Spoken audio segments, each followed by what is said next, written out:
what caused her death? Tonight, a teenage boy is being questioned by police after a 14-year-old girl was found dead in a Dry Ridge neighborhood.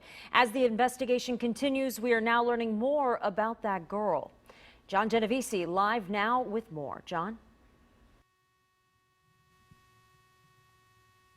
Well, we're learning that girl was an 8th grader at Grant County Middle School. We know she was on the softball team. Tonight, a scheduled game going on as planned in her honor. All us investigators here are trying to figure out what happened.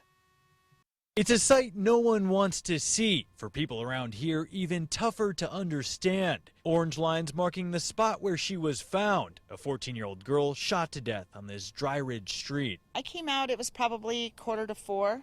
And the street was blocked off, 4 or 5 cop cars, no red and blue lights. Linda Williams lives just steps away. She didn't know the girl. She says it shocked the entire neighborhood. It's unnerving. You know, I've raised my boys in this neighborhood. It's very unnerving.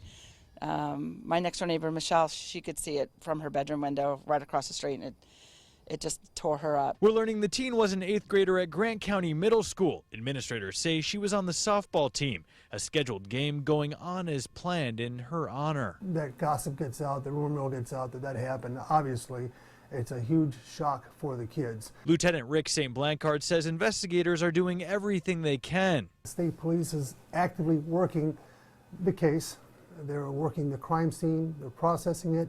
We'll also be attending the autopsy. A teenage boy was taken in for questioning. Beyond that, he says they can't say much else. I remember when I was a child, obviously death was the furthest thing from my mind.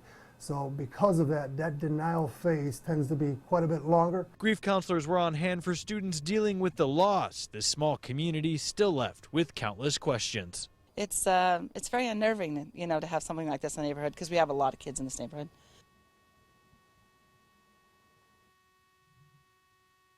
Now we know a letter was sent home to parents of students at Grant County Middle School letting them know what happened.